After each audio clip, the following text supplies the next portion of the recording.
Hey folks, so one of my friends has asked me to talk to him about LRL, and I have a new friend who has also just kind of recently started AoS and he plans on playing LRL, although he's also flirting with IDK. But I've played a lot of LRL games. I think I'm north of 20 now, since the new edition came out.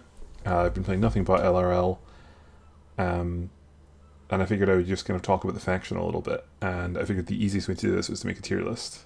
Because A, people love tier lists, and B, it kind of lets you easily look at units that are good and units that kind of aren't maybe so good. Um, so I figured we just kind of go through them in order, and I can talk about kind of what I think the best units are, why I think that they're maybe good or bad. I also do quite a lot of maths when it comes to AOS, so I have a little bit of number crunching that can kind of um, shore that up, I suppose. Um, but yeah, let's start. So first things first, Teclis. Teclis, I think, is one of the easiest models to rank. He's clearly S tier. This is obviously kind of contingent on endless spells staying as good as they are. Um, but why is Teclis good? Well, basically, you can ignore almost everything that's on this scroll except for 16 health, a 5 up ward, 4 casts, and this rule here. Pretty much everything else doesn't matter. He's tanky enough that he doesn't die to a lot of shooting. When we first saw that he had a 5 up save, everybody was freaking out that he was going to just be a giant bullet sponge and would just die. But actually, most shooting in the game has had its range kind of seriously reduced. He has access to guaranteed 4-inch redeploy. He's very good at screening himself with endless spells, which we'll get to in a moment. So he's not nearly as squishy as you think. Primal dice are obviously gone. Being able to cast 4 times on a 10 is insane. Also guaranteeing a 10 in your opponent's turn with a magical intervention is insane. His War Scroll spell is fairly mid, honestly. With the kind of race to the bottom that we have at the moment on drop counts, it's way less good than it would have been, I think, previously. When I first started playing Teclis, I was doing a lot of like casting this and then also casting it again in my opponent's turn, because I thought that that was good value. But now I've started playing with shackles and realizing how powerful it is to be able to like set up an endless spell and have it be able to move in your own turn and things. It's actually, this is a lot less good than I first thought, but you do cast it sometimes. It's pretty good. Um, Generally, though, it's morbid. So I mean, the real reason, right, that this model is insane is this stuff here. Let's be honest. Um, these two War Scrolls in particular are clearly overtuned, obviously going to get nerfed, and if they do get nerfed, Teclis stonks will probably go down. But while they remain the way that they are, he's absolutely insane. One of the best models in the faction, absolutely faction defining. Also, there's a lot to be said about being able to basically guarantee the 5 up ward. Um, Also, being able to magical intervention a 5 up ward when your opponent goes first against like extreme shooting and things can be very very appealing. So he's just a really good model. He costs a lot of points and he's a War Master. But you can kind of build around that to a certain degree, or you can just lean into it and accept that he's squishy, because generally he's very good at staying at a distance. One of the things I will say that kind of really leveled up my Teclis gameplay was that you can just sit back with him. He doesn't need to be using Storm of Searing White Light. You can cast Protection of Hysh with another wizard and have Teclis, especially if the other wizard has like the reroll from the shrine and +1 from Teclis and +1 from a place of power. You can have Teclis just sit far away and be safe. Because while he is on the table, he will generate value from the endless spells that he summons. So the longer he's alive and the more endless spells your opponent has to go through, the better you are. So, very strong model. Just watch this space, because endless spells are definitely going to get changed. We'll see how good he is in future. Um, okay, so from the top straight to the bottom, we have the Light of Voltharion. This model is terrible. One of the reasons that this model is terrible, we're in the FAQ section. Hang on, let's. So Lumineth will be around here somewhere, hopefully. Sorry, this is bad video recording. I should have this prepped. Okay, I give up. I'm going to go to the contents page. 9. Definitely went past it, but whatever. Okay, so one of the reasons that this model is terrible, he's too expensive. 250 points for this is crazy. He is 6 wounds with a 3 up, 5 up. So I've had quite a lot of conversations with people telling me that he is more durable against single damage attacks. This is only true if he doesn't have access to a 5-up ward, and previously if you were playing Light of Eltharion, you had access to a 5-up ward. He also generally was played in armies with the Phoenix Stone. So I feel like it's just kind of disingenuous to say that he is more durable to damage 1. I have here, so here, this is how many damage 0 attacks it takes to kill Eltharion. It's 27. Or well, sorry, how many wounds it takes to kill Eltharion? 27. With his 5-up ward. Before, it's pretty easy to work out. It's literally oh, I need to put in equals. But beforehand, it took 24, so he's barely more durable, and this is without a ward save. If he had the ward save before, he was considerably more durable. This number would be 36 that you would require to kill him. So I think that calling him more durable to damage 1 is only true if, like, you were playing Light of Eltharion naked in a bad army. There's a few cool things he can do, like he can hide in the shrine to get up the table, but generally he's just kind of worse in every way. His output is a very small bit worse, but he has access to a lot less buffs. You can't get -1 to hit on him with like Avlanor anymore. You can't use his little not ranged attack to snipe out heroes. He's just not great, unfortunately. Yeah, not much to say here. The only saving grace of this model is what he lets you take in your army. He can take any LRL units, and he can take a banner if he wants, which is, I suppose, kind of cool, but I think when, for not really significantly more points, you could just take the twins. He's a really hard sell, considering how much better the twins are than this model. Hope he gets buffed. Needs to go down considerably in points, or gain health. One of those things has to happen. Lyrior, he's fine. I think there's nothing wrong with this model at all. He has a really cool spell. This is one of the best spells, probably the best spell in the faction to put through the spell portal. If we're ever in a situation where we're playing the spell portal lore. Solar Flare is really, really good to put through that. Has a gun, which is honestly not terrible. Good in melee, quite tanky. This ability is very strong because it's unlimited. If they ever nerf or change or whatever, covering fire to be, you can use all attack on it and you can use all defense against it, which I don't know if they will, because you couldn't do that for Unleash Hell. We'll see. Then this gets even better because you'll be able to use this in theory 4 times a round for free, which is really nice. One of the kind of other weird things is it's if Lyrior is wholly within 12 of the unit, so Lyrior needs to be wholly within 12 of like a single Dawn Rider, a single Sentinel, etc. So not nearly so strict on the positioning as this maybe first seems. You don't need to keep like your entire 20-man unit of Sentinels wholly within 12 of Lyrior for it, which is quite nice. Otherwise though, yeah, nothing really wrong with this model. Something that's quite cool, I think, is that they have the Emetrica tag here, right? The Warden of Emetrica, and they let you specifically take. Let's see, where's Lyrior? Yeah, they let you specifically take Alarith and Venari, but they do not have the Alarith keyword. They have the Venari keyword, which I just think is a little bit odd. I'm not a lore guy though. Maybe there's like lore reasons for that, but yeah. So they're like a reasonably good hero. There's a bit of an odd thing here where like you probably really want Sentinels if you're taking this, because using it just in one phase is not great. Also, in general, all attack is not that strong in Lumineth because a lot of our damage comes from crits.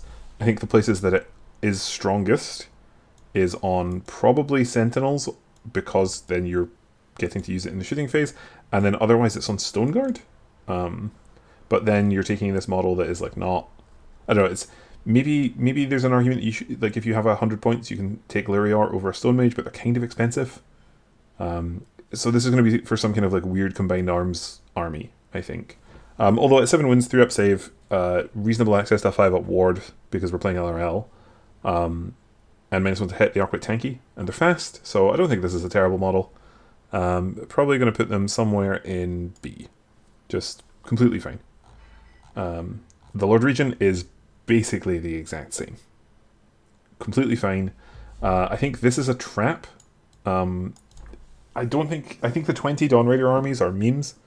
Dawn Raiders are a good unit, but the damage output of Dawn Raiders, I think, is not the reason that you're taking that unit. Obviously, they do insane damage if they have like Power of Hish and 3 attacks each, and that means that on average each Dawn Raider is doing like 2 mortals plus whatever damage they do from the attacks and stuff, and that's great. That's that's all really cool. And like rerolling charges and stuff is nice, but Dawn Raiders are so easy to play around for so many armies in the game, especially the good armies. Like if you consider the 2 other kind of like S tier armies at the moment are Soulblight and Night Haunt, both of which are way better at tagging Dawn Raiders than Dawn Raiders are at getting an effective charge against them. I don't think that this is something that you really want to invest in terms of the meta at the moment. But the model's fine. Like, there's nothing necessarily wrong with this model. The fact that it gets a +1 to cast is quite cool. You can fairly reasonably get this model to like +3 or maybe even +4 if you really went all in on magic to cast, which can be nice for getting off a protection of Hish. So I don't hate it. Obviously, it's only once per battle, but you can use it when it's the most important. Not awful. Again, reasonable kind of defensive profile, just a little bit expensive. I think in general, heroes are overcosted at the moment. They all lost heroic actions and stuff. They all cost a drop. So, I mean, that's a cost that obviously doesn't come through in points. But yeah, they're fine. They're an okay way to get some Venari into your army, but also much like kind of all 3 of these things that I've just talked about, hard sell when the twins are right there, so also in B. Sentinels. Sentinels are incredible. Sentinels are absolutely incredible. This unit is crazy, but they are very much a build-around. I think that you probably want to decide fairly early on in your army what you're building around to be kind of your main damage dealer, and Sentinels have incredible synergy with the Purple Sun, because the Purple Sun can walk into combat and get them to round 2, which gets them to absolutely crazy town numbers. Sentinels with, let's just scroll down to it, so this is the kind of efficiency in terms of like points spent per damage that something does. Turbo Sense is my slang for Sentinels with Power of Hish and +1/+1 from priority target. And they are competing with melee units in terms of like efficiency for damage, which is crazy. Like, this is charging Dawn Raiders and this is Sentinels with all of the buffs. Like, it is mental how efficient that unit is. The fact that they do crits on 5s means that they're really agnostic to things like minuses to hit, and there's a lot of minuses to hit at the moment. The obscuring rules are really leaning in the favour of the shooting model, which I think is really silly. You'll need line of sight with 1 Sentinel to have all of them fire through a forest. So that's really good. One thing to know is that this is your shooting phase, so you don't get it on Covering Fire, the only Covering Fire at range 18, but Covering Fire is insane on a blob of 20 Sentinels, especially because currently you can redeploy in Covering Fire, and you can guarantee to redeploy 4 in Covering Fire, so you can easily change what the closest unit to you is. You can also bring yourself into range if people are trying to skirt outside of it, and so on. Just absolutely bananas. Also, generally, if you're playing this unit, I think that you're playing stuff to screen them and stand in front of them, but even if things do get to them, with the Venari bonus, see if you park these in something like Obscuring themselves, and they have access to the 5-up ward, all out defensing to a 4-up 5-up with -1 or -2 to hit, like, they can just kind of force people to sit and grind through them, and it will take a lot longer than you think. They're always kind of threatening the, like, if these get freed up, suddenly the damage starts, and they're only 300 points. It's absolutely bananas how kind of efficient this unit is. Straight into S. S for Sentinels. Bannerblade. So this model sucks, right? Let's be honest. This model sucks. But, however, he's 130 points. They let you take Venari units, so he is by far the cheapest way to get Sentinels and Dawn Raiders. So other ways that you can get Venari: Teclis, the twins, the Venari kind of heroes themselves, and the Light of Ultharine.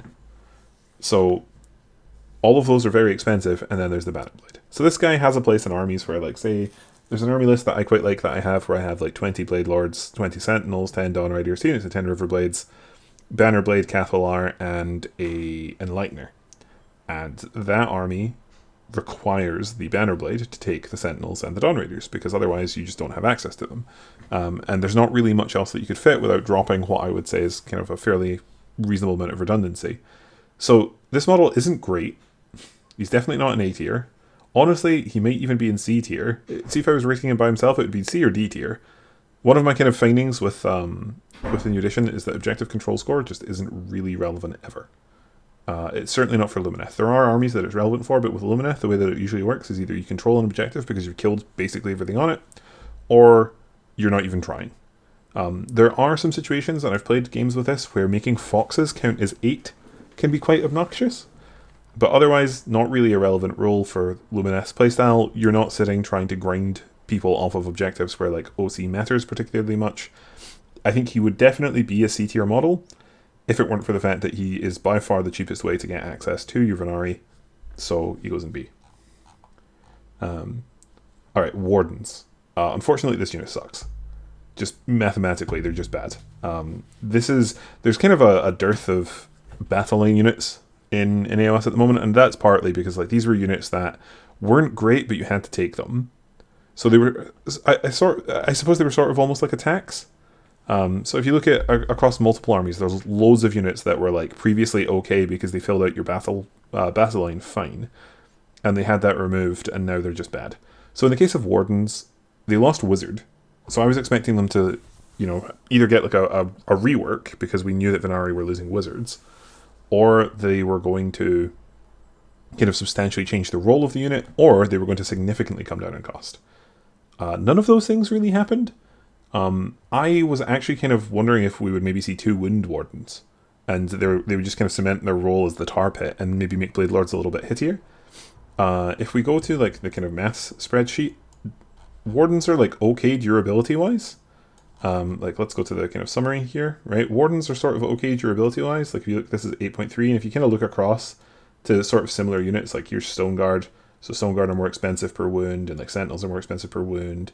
Blade Lords are literally like the same, basically. Blade Lords obviously with the ward are better. Wind Chargers are a little bit better, stuff like that. Like they're okay, but the fact that units like Blade Lords and Wind Chargers are more efficient in terms of wounds than them is really damning.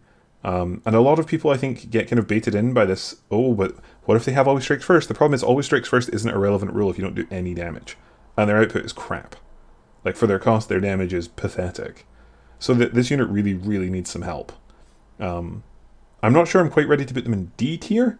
There are some cool things that you can do with them. Like with an Enlightener, you can give them a 4-up Ethereal and 5-up ward save, and then they can take up a lot of space. That's the only thing that they really have going for them. But when they're the same cost as Riverblades, that is a really hard sell.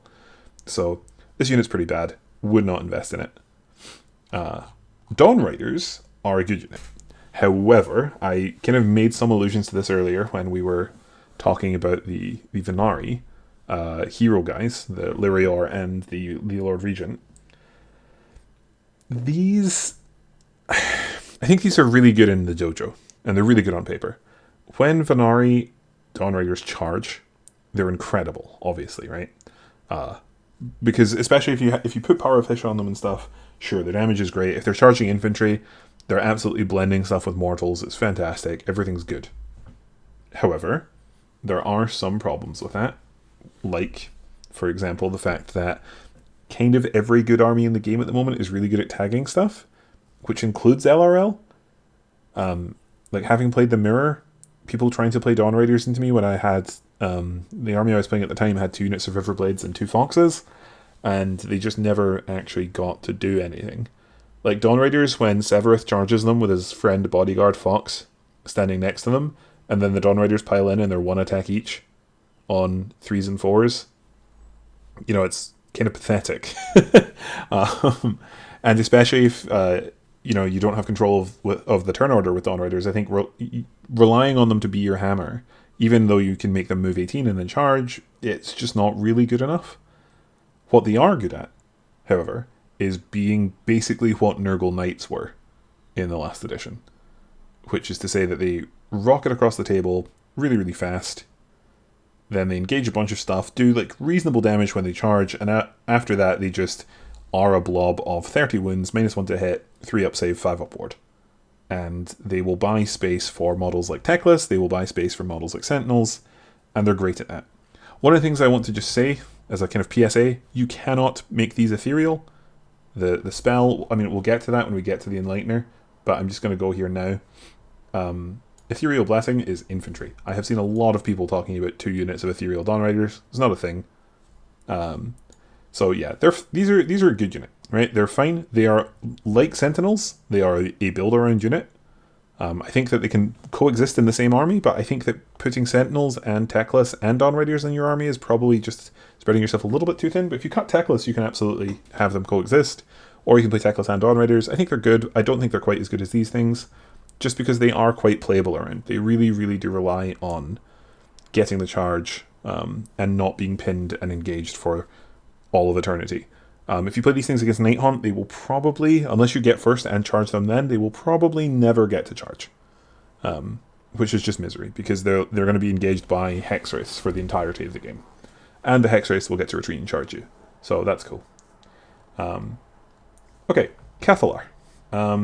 This model's fine. It's not good. Not a great model, but if you need to take a regiment, to put some more stuff in your army, it's like kind of the cheapest way to do it. I think there's nothing really wrong with being like a cheap model that can go pilot a shrine. It's probably a little bit worse. Oh, I suppose I should do tier rankings within the tiers. I think the Bannerblade is better than you, and then I think it's probably like that. No, I think it's probably the other way around. Anyway, Cathalar's fine. She's a lot like the Bannerblade. She's a cheap hero that lets you take some things. The problem is the stuff that this model lets you take is basically Riverblades, is the one that we care about. Otherwise, you can take Blade Lords, but I don't think that you really want to. Blade Lords aren't in a particularly competitive spot at the moment. This ability, like I said, OC stuff kind of doesn't really matter for LRL. Generally, you have an objective or you don't because you've killed everything on it or you haven't. Or like the objective is empty and a fox has moved 40 inches to get to it or something like that and yoink it. And in which case, like, the Cathalar is not going to be in range anyway, most likely. Also, this ability is so hard to use because the enemy unit needs to be within 12 at the start of your hero phase.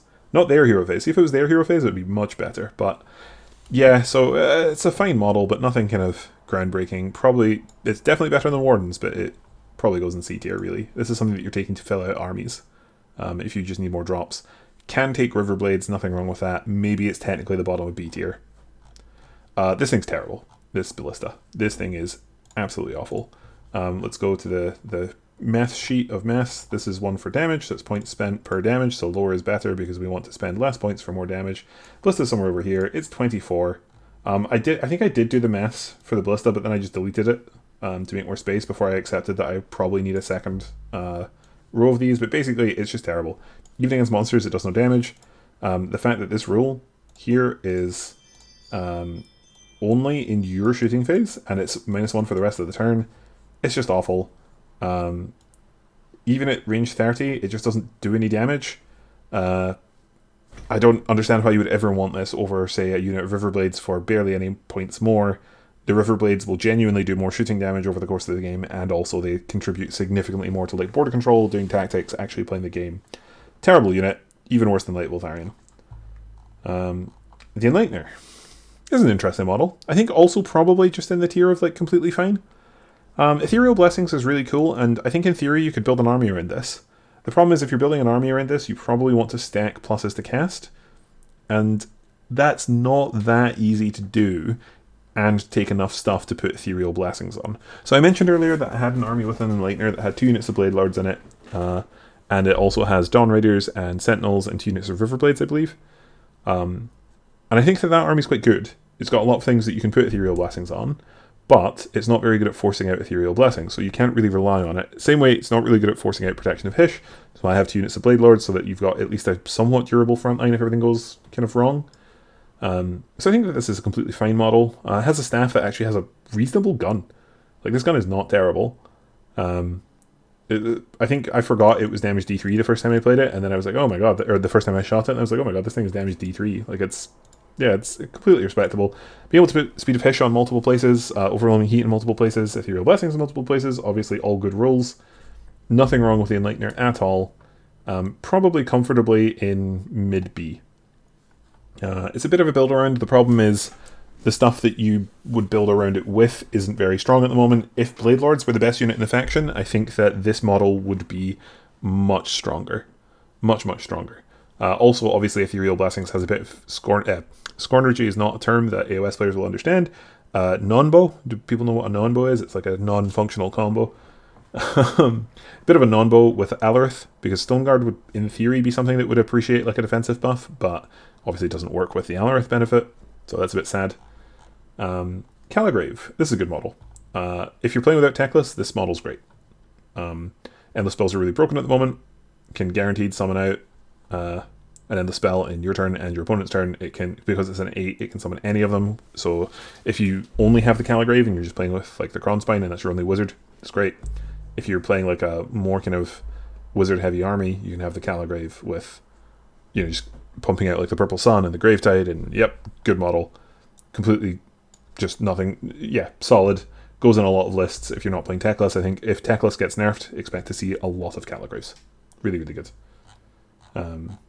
Lore Seeker, this model sucks. Probably the worst model in the faction. It's a tie between this and the Ballista, but I think the Ballista is actually better than this.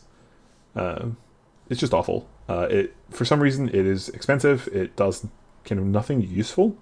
Counting as 7 models is kind of cool, but it's 5 wounds with a 4-up save. Huh? It just dies. Like, yeah, no, this thing sucks.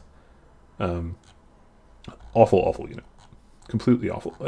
If I showed you this and didn't tell you how many points it was, what would you guess? Because I bet you will be surprised at the answer. It is 170 points. Just crazy town. Blade Lords. Okay, this unit I think is actually fine. They're considerably better than Wardens because they are 10 wins with a 4-up save with a conditional 5-up ward, and they're better at fighting than Wardens. So, and they cost the same amount of points as Wardens. The only thing Wardens do better is if you reinforce a unit of Wardens, or you take 2 units of Wardens, you will take up quite a lot of space compared to a reinforced unit of Blade Lords. And I think that you would want to reinforce your Blade Lords rather than run 2 units of 5. So Wardens just kind of being more models is sort of an advantage, but the thing is, 10 like, spreading out is harder than it used to be. So a 20-man unit doesn't take up the space that it could in 3rd because of the new coherency changes being a half-inch, and you needing to kind of, almost every unit needs to sort of be in Shining Company anyway, because you check coherency every time you pull a model. By the way, if you didn't know that, PSA, you check coherency every time you pull a model. So you need to set up in a formation where if you ever kill a model, you remain in coherency. Otherwise, you have to pull until you are back in coherency and then continue to allocate damage. Makes spreading it really hard. So I think that these are fine. Kind of what I said about the Enlightener. Like, if this unit becomes good, like if they get like a point reduction or something, or I don't know, like there's some synergy that comes out or anything like that, or they nerf all of the other stuff in the book, I think this unit will be played. It's fine. They're Venari, so they benefit from Shining Company. They have a conditional 5-up ward that is not that hard to hit, but the fact that this is wholly within when things like Graveguard are just within kind of annoys me. The fact that it's wholly within means that you can't benefit from it, for example, if the Scenari models are in the Shrine. I think by far the best things to trigger this rule are actually the Twins. The Twins have the Scenari keyword because the Twins are a bit more durable. Even if you have, say, an Enlightener behind a unit of Blade Lords wholly within 3, because it's wholly within 3, it's not that hard for people to get into a range where, because everything has a 3-inch melee range now, they can pile around and attack, or if there's models with flight or whatever, they can kind of kill your Scenari, and then you feel really bad because all the Scenaris are made of glass, being 5 wounds with a 5-up save, I think, across the board, I believe. Oh, the Cathlar has a 6-up save, excuse me. So, yeah, it's not great in that regard, but obviously what you are trying to do is get the power or protection of Hishoff and get into the Shrine. And then they're a bit more durable, so I think they're fine. Probably solidly B tier. I'm not judging people for putting these in their army. I think they're probably somewhere around about here. Like I said, if this unit was excellent, see if these were like 110 points for 5 or something like that, I think both this and the Enlightener off the back of that would shoot up to the top. That would be a very strong synergy. So, Twins. Twins are good. 8 wins with a 4-up is durable. They're a Scenari, so they can trigger Blade Lords, like I just said, but realistically, you're probably not putting these in a list with Blade Lords. Total Eclipse has been changed. It's basically -1 command point to your enemy now, because it's only the first command that they use. This teleport is good because it's if you kill enemy models anyway. So, for example, you can shoot things with a gun, you can kill things with spells, not endless spells, but, you know, overwhelming heat. If it kills a model, you can use sudden translocation, and teleport away and kill stuff. Obviously, being a level 2 wizard or a combat monster is really nice. Ren 1 sucks, but Purple Sun's broken at the moment, so really the Ren 2. Because every Lumineth army, I think, is playing Purple Sun pretty much. And also, like, this gun is much like the Enlightener. This gun is good. It's just a good gun. They're expensive, but they do let you take any Lumineth. So this is a unit that lets you take things like Sentinels and Dawn Raiders, because those are generally hard to take. I think they're a little costly. Like, you are definitely paying for it. I think that you are paying both for the unit and also for the privilege of being able to take any unit. And they're a little bit like... I'm trying to think how to express this. There are definitely situations where this unit will feel unassailable, and they'll be teleporting away to safety every turn and going in and killing stuff and doing loads of work and like denying commands, and they'll be great. But also, at 8 wounds, 4 up, 4 up, it's not unfeasible that some stuff just connects with them and kills them in a turn. And when that happens, it feels really bad because they're like a 300 point unit. It's like when Severith just falls over and dies. It just feels terrible because of how expensive they are. So I think they're good. They are... Do I think that they're better than a Caligrave? Probably not. It's weird, right? So in a world where we are playing techless, I think they are better than a Caligrave, but the only way you would ever actually play the Caligrave, I think, is if you're not playing techless. And in those armies, I think you're also more likely to be playing the Twins, and they're probably worse than your Caligrave. So I think that they are solidly in the A tier, somewhere around here. Okay, the Stone Mage. Okay, so I think this model is a lot worse than the Wind Mage. Amusingly, this is one of the best spells in the lore to put through the spell portal, or well, in the faction to put through the spell portal. I think after the Halo that Lyrior has.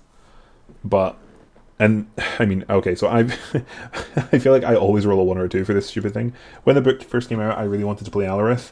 Played a bunch of Alarith, so I had a Stone Mage in my army, and I was playing like 20 Stone Guard in every list, and I'm amazing at rolling 1s and 2s on this.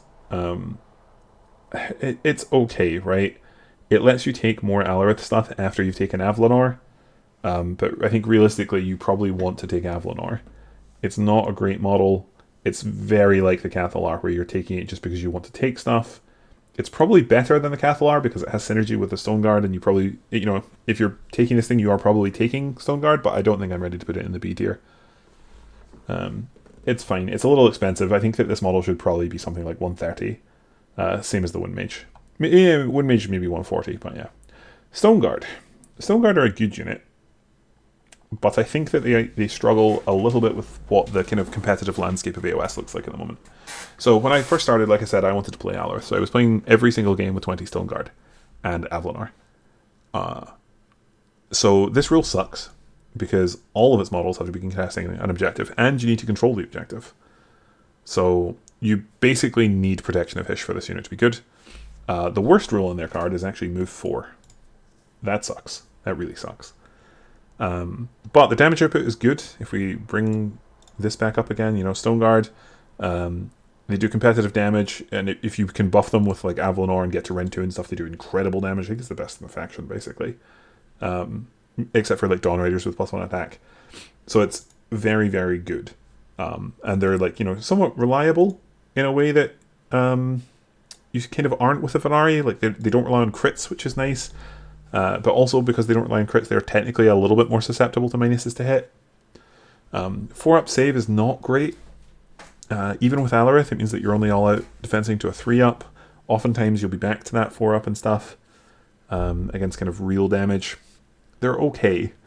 I think that if they were move 6, they would be a lot better. They are quite cheap at 130, which is nice. I wish that there was some way that you could kind of more reliably speed them up.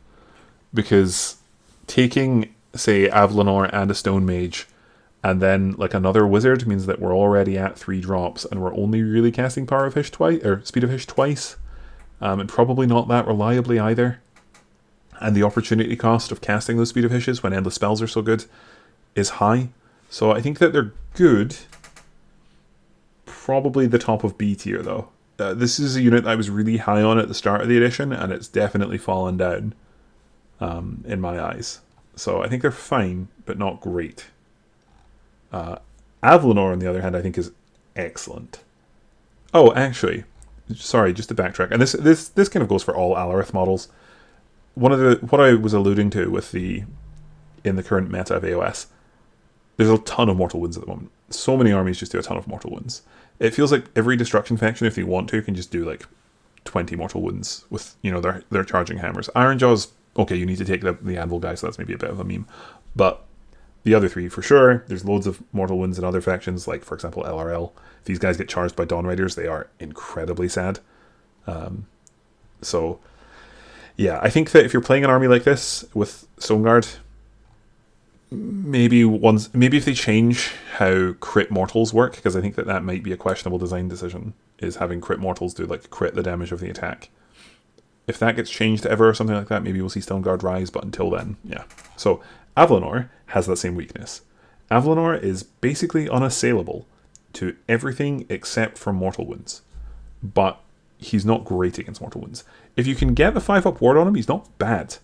Like he's really not terrible against mortals. 16 wounds with a 5-up, and he's like a good model to rally. It's okay, just not great. One of the kind of biggest differences between him and Stoneguard, this number right here. Nope, this number right here. So 3-up means that you can get to a 2-up ignoring rend 1. 2-up and a 3-up, you're literally taking half as much damage. Because 1 and 3 compared to 1 and 6, right? Like if you take 12 saves, you will take 2 wins on a 2-up, and you will take 4 wins. So it makes him so much more durable. Also, his Rampage, giving -1 rend, incredibly good. He's a War Master, so you will often be generals in the armies that he's in, which sounds bad because you get +1/+1 against them, but usually he doesn't care that much about volume of attacks, which is what the +1/+1 matters on. The +1/+1 does not matter for crit mortals, or basically any kind of mortal damage at all. The +1/+1 is kind of irrelevant. So what it usually means is you'll be taking a couple more 2-up saves. Maybe 3-ups against like extreme rend. Or if you roll a 1 on this, don't roll a 1 on this. So I think that actually he's not a bad model. He's a lot better, I think, than Stoneguard. He's also moved 6. His damage kind of slams. He has a gun. This gun is really funny to shoot at heroes because like it's so unreliable. You kind of may as well just chance the 4-up rather than the 3-up and just maybe pop a hero or something like that a lot of the time.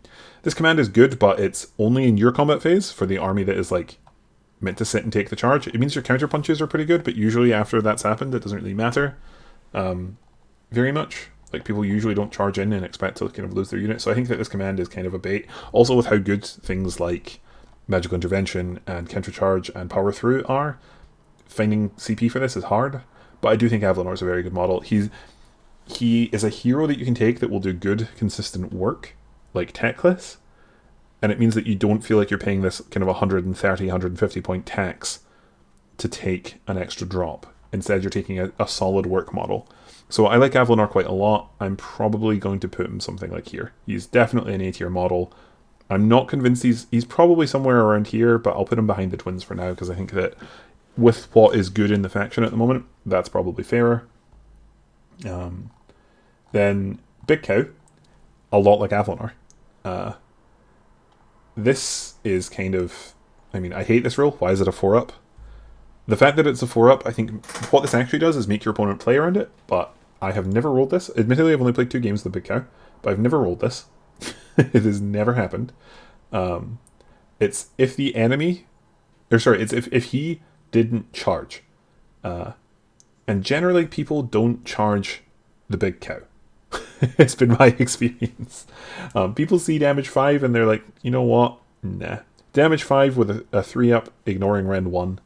That again, it can all out defense to a 2-up. Same as this guy. Makes him good. With a 5-up ward on him, this thing is a monster. Really, really hard to kill. Unless you have access to a lot of mortals. See, in a world where they tone down the amount of mortal damage that's in the game, I think that Alarith stonks will go to the moon. Especially Avlanor, and honestly, maybe even multiple cows. Very, very good. So yeah, I think that this is just it's a good model, and if you want to play Alarith, you probably are playing one in your army. A tier, but worse than Avlanor, I think I would say.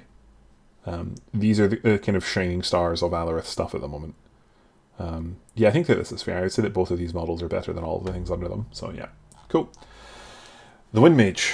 Okay, so I think that this is the best tax hero in the faction, and that maybe sounds a little bit strange, but this model's actually quite good. I have played a lot of games. My kind of main army, the one that I'm playing in Release the Beast, has a Wind Mage in it. And I think I may be the only person with a Wind Mage except for the Polish dude who copied me. And by copied me, I mean... Well, that's not fair. The Polish dude who copied me was Tomasz, and then Tomasz gave that list to his teammate. So, anyway. I guess there's 2 Wind Mages in the tournament, is what I'm trying to say. This model's actually quite good. Its gun is mostly irrelevant. I think mine so far, I think, has done 6 damage with its gun in about 10 games. It's kind of pathetic. But this spell is really good. The best thing about the spell is what it makes your opponents do. I very rarely cast this spell, because usually it's not worth giving up the kind of position to cast it. However, it makes your opponent play around Magical Intervention, Vortex, denying battle tactics. It makes your opponents play around, like, you just kind of deep striking things and getting up to shenanigans, and it means that they can't like leave zones unattended because you can teleport things onto them in their turn and stuff like that, which is, yeah, it's just a good thing to have in the back pocket. It also means that you can do stuff like teleport sentinels to get a line of fire that maybe your opponent didn't expect or something like that. You can also teleport Teclis up to be in range to deal his pulse damage, which combined with a guaranteed 4-inch redeploy can be quite cute to pull back. And you can do that like in an order where you can cast your endless spells and get them in kind of weird places and stuff like that. You can also kind of teleport out of unbind range and things and get up to some shenanigans. This rule actually is quite good. I like Wind Chargers a lot. I'm just going to let you know that they are going to be highly rated, I think.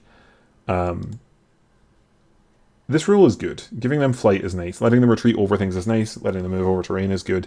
It's on a 3-up though, so you can never bank on it. The other thing I want to say about this model is generally if you're playing Hurricane stuff, this is not one of your 3 for the move. However, this model usually gets in the shrine on turn 1 and then doesn't get out until the shrine dies. Or sometimes it will hop out and go score like an empty objective or something for you, because once your Hurricane stuff starts dying, you do get to pick this thing. So having a model that is quite kind of low value, not really worth killing, not really worth putting resources into, but is just kind of flying around somewhere between 24 and 30 inches in the late game, standing on unoccupied objectives, and just being a little bit of a pest, it's honestly not bad. This guy has scored quite a few tactics for me, like late game, the order 1 of being in 4 corners, or take the flanks, or taking terrain off of people and things like that, just because just kind of nip out of the shrine, get place 6+ base, and then use the shooting phase movement to move. You can't move when you get out of the shrine, but you can use the Hurricane move. So honestly, good model. Definitely better than the Cathalar, I think, and the Bannerblade. Probably not an A-tier model though, so I think he probably comes in somewhere like here. Just slightly better than the Bannerblade, I think. Actually, maybe that's unfair, because he's only... The units that the Bannerblade is letting you take are probably stronger, so I think maybe it's here. No, I'm going to go here. I like this model. I think he's underrated. He can go up. Sevireth. This model's good. This is a really good model. When I first saw like the kind of spoilers and stuff like that, I was like, okay, this model is going to be insane, and I'm going to play it. I've actually dropped him from my army, but only because I'm experimenting with some other stuff at the moment. I've played a lot of games with Sevireth. He's a great thing, much like Avlinar. He lets you kind of take a regiment without paying a tax hero cost, because he's a model that does work. However, he is kind of a tax hero cost on top of a Spirit of the Wind, but we'll get to that. This rule is incredible. This rule is absolutely insane. When I saw this, I was like, oh my god, I love this model. I hate getting shot. So very, very powerful. Especially in a model that can't benefit from obscuring. Just really, really good. His gun is fine. His damage output isn't crazy for his cost, but his ability to kind of access enemy models is unparalleled, I think, in the faction, except for these guys. Those are in the wrong order. But yeah, he can just kind of get to places and put these shots into characters. He can all-out attack to get to 2s to hit. He's an excellent model, in my experience, to have a bodyguard, because Sevireth going in and putting -1 to wound and -1 attack on stuff, but having his friend Fox sit behind him, not actually charging, because you have so much agency over where your model stands. So his Fox friend can just stand 3.1 from the enemy units and not charge. You can put Sevireth in to an enemy unit to apply a debuff of -1 attack and -1 to wound. It makes Sevireth hard to kill. It also, because at 10 wounds, 4-up, 5-up, and if he alt defenses, and he's a good model to rally again. He's very difficult. And then usually if he doesn't die in the opponent's turn, he will just leave. So he's an excellent model to just kind of go tag stuff, enemy archers, enemy cavalry, things like that. Very, very strong. excellent for scoring battle tactics. I think Severith is probably not quite S tier, but I think he's definitely a high A tier model. Very, very good. Yeah, he's excellent. The only thing I will say is he's expensive and requires, if you're playing him, you're playing a Hurricane build and you're kind of significantly investing into Hurricane stuff. So, very, very good model. Is he better than Dawn Riders? I think I like him more than Dawn Riders, so yeah, I'm going to say this is. I'm open to having this conversation. I think that this is definitely something we can talk about. Personally, I value the agency that Hurricane models give me more than Dawn Riders, but I do respect Dawn Riders are very powerful. Okay, so next up, Wind Chargers. This unit's good, but this unit is not good for damage. So see if you just kind of very quickly look at their attack profile, the one that matters. They get 3 attacks, right? Hitting on 3s, so 2 hits. Winning on 4s, 1 damage. At Ren 1, no ward save. Their damage output sucks, right? But that's not what this unit's for. Wardens, if you'll remember, are 140 points for 10 wins, right? These guys are 170 points for 15 wins. They both have a 4-up save. These are considerably faster, they're on cavalry bases, and with the new coherency rules, that means that they can spread out comfortably and screen much better. These guys take a 5-up ward even better than Wardens do, because they're more kind of cost-effective. These are the best screen in the faction, because they can get to wherever you want and screen. And they can kind of contribute to the game meaningfully while screening, because they get to move after they do stuff. They score tactics fantastically well. They can kind of add a couple of extra points of damage into characters, you know, after things like Shackles, Teclis's Pulse, maybe getting shot at by a fox. This unit is excellent. They add so much kind of control to an army. I've really enjoyed playing 2 units of 5. I think there are some people playing a unit of 10 of them and putting priority target on them to get to 2s and 3s. That's actually quite good. So it's a better priority target than Sentinels, because this unit doesn't really rely on crits to do its damage. So the 2s and 3s sort of matters more to them. It's like a larger relative increase in damage to put it on a unit of 10 Wind Chargers than it is to put it on a unit of 20 Sentinels. Especially if you're playing a matchup where your opponent has lots of 6-up, 5-up, 4-up wards. For example, if you get to, shoot these guys into something like the Glocken or the Great Unclean One or something like that on 2s and 3s, ignoring wards, you're going to feel very happy about yourself. However, a lot of the stuff I think that can stack really obnoxious wards, like say for example OBR or Callous and Toll, will get their armor saves to be good enough that it doesn't really matter. Even Graveguard and things sort of doesn't really matter the damage output that they provide. So I definitely prefer them as a screening unit, but I think that they are very good. Definitely an A tier unit. All of the Hurricane stuff is really strong, I think, just because, so this unit basically gained a wound, gained a save, and can move after shooting. They're excellent. Very, very good. They're just not the workhorse kind of hammer of your army. Okay. Next unit, Hurricane Spirits of the Wind. This is a model that I actually thought was bad for quite a while, because their damage output sucks for their cost. It's Severith, but they don't have the +1. They're 100 points cheaper, so they're basically the same as Severith, really, in terms of like points per damage. And I liked Severith, but I didn't like them, because in my head, Severith, like, I'm trying to think how to put it. You could have Severith shoot like a hero or something, and do enough damage to threaten to kill them. Whereas a Fox doesn't really. Foxes don't really kill heroes, because chances are you're only getting 2d3 damage into a hero, and if you're banking on that killing an enemy hero, good luck, I suppose. That's, assuming it's... I say 2d3 damage, it's 2 wounds representing 2d3 damage, right? That's before armor saves, before wards, so, yeah. However, the army that plays like 3 Foxes, so that's like nearly half your army, right? It's more than a third of your army. It's a lot. But the 3 Foxes are just really good. They count as 15 models. They kind of go wherever they want. 4-up, 5-up is really strong. Access to Bodyguard on Severith, on a Fox like tied to Severith, meaning that you can get things to be like -1 attack. You have a lot of agency over where you go. You can always pick your fights. They are Ren 3 damage 3 against monsters, which there's quite a few monsters in the meta just now. Not so much in the best armies, unfortunately. Like that's not really a great rule generally against things like Soulblight, unless they're playing Manfred, or against Night Hunt. But there are monsters in the meta out there, for sure, like Lords of Change, Sludge Rakers. What are some other factions that exist in this game? Yes, there are monsters. I have shot a lot of monsters with them. Just trust me on that. I feel like I'm doing a very bad job of selling that rule. I mean, it's not great, right? Like, you're not taking these for their damage. But just kind of being able to always skirt around as like a little annoying pest is very good. So yeah, I think that these are good models. Obviously, the ability that Foxes and Sevireth give to Hurricane units, this is very, very strong. I've been playing an army that has a Fox, 2 units of Wind Chargers, and a Wind Mage, and having all of them be able to benefit from this is very powerful. But see, if you're playing just 3 Foxes, the Foxes just always having it basically means that they kind of don't play AoS. You just pick them up and put them down where you want them, which is really nice. This Rampage is really good. You know, being able to just kind of like leave combat with stuff or dart around and do things. Also, that's another thing about the tag team of 3 Foxes. The amount of mortal damage that kind of happened, like, Foxes are kind of crap in melee, but they're not completely terrible. And combined with the 3 Rampages going off, that's actually kind of strong.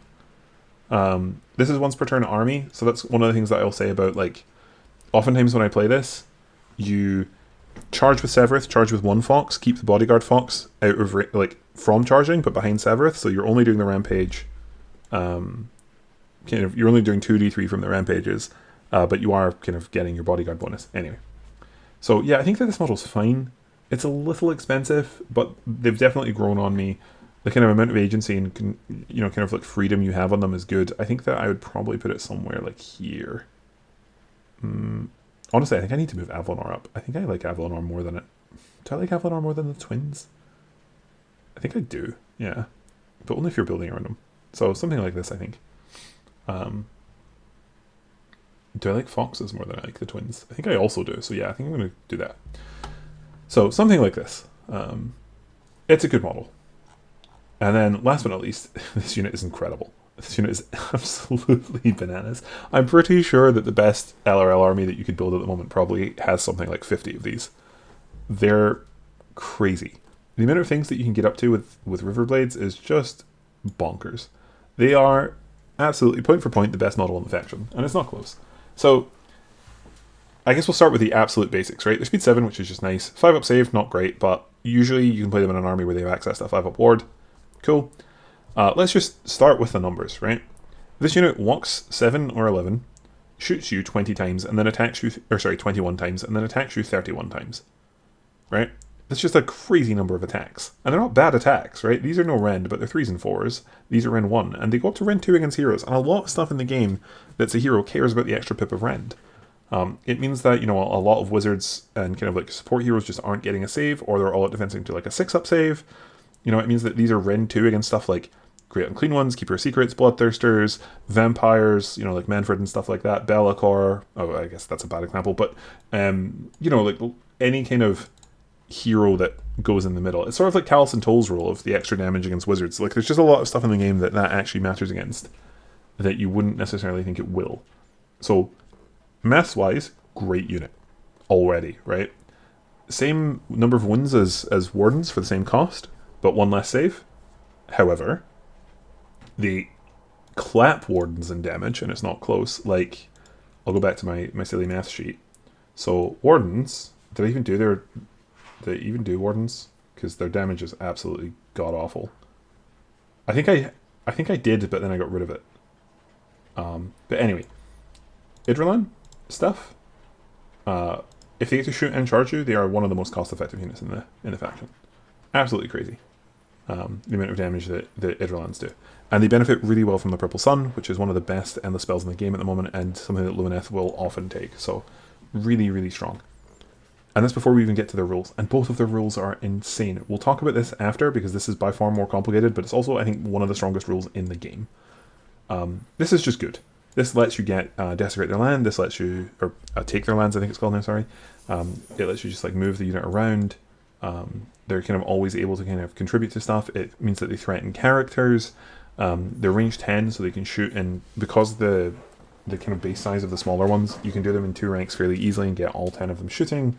Yeah, it's just good, right? This is just a good rule to have. They can get out of combat as well with it, which means that they can skirt the damage from retreating and stuff. And I've had games where they've like retreated and then maybe rallied once or twice and come back and been like a relevant threat to the game. Just a good rule, right? Nothing wrong with this at all. Nice to have. means that you can take kind of mobile units that can go do some stuff in the kind of enemy backfield, and like it forces enemies to threaten heroes because of how good these are at getting into support heroes with this rule and killing them.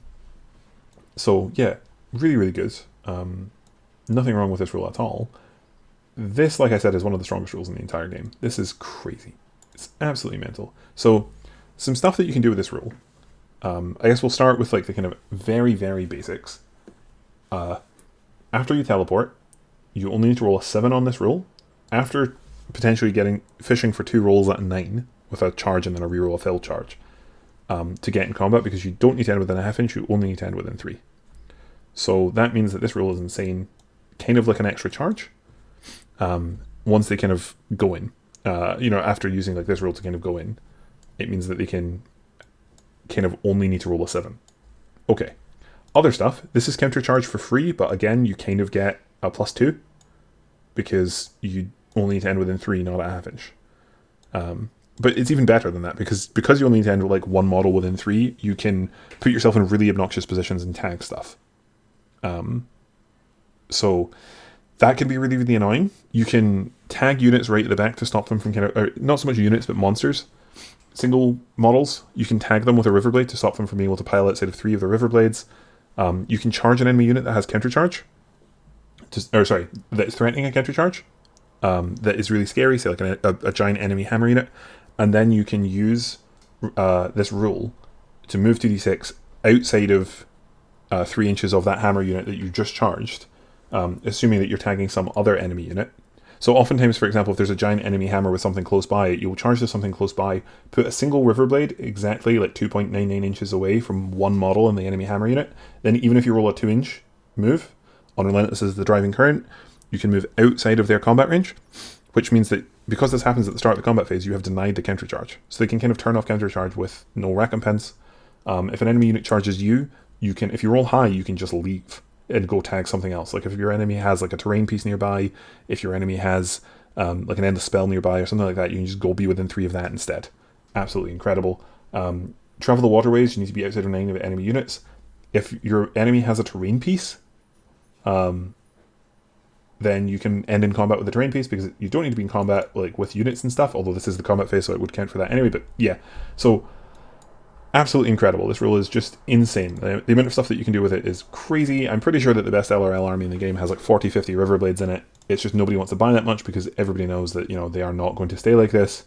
I think that it's not unreasonable that these models will get nerfed, and I think that it will definitely get changed in the new book. However, one of the things I will mention is that as a precursor to the kind of new LRL book, everybody is expecting that we will get the Idrilan Temple and get like water units, and if they are based off of rules like this, I am going to love that stuff because I love a movement shenanigan.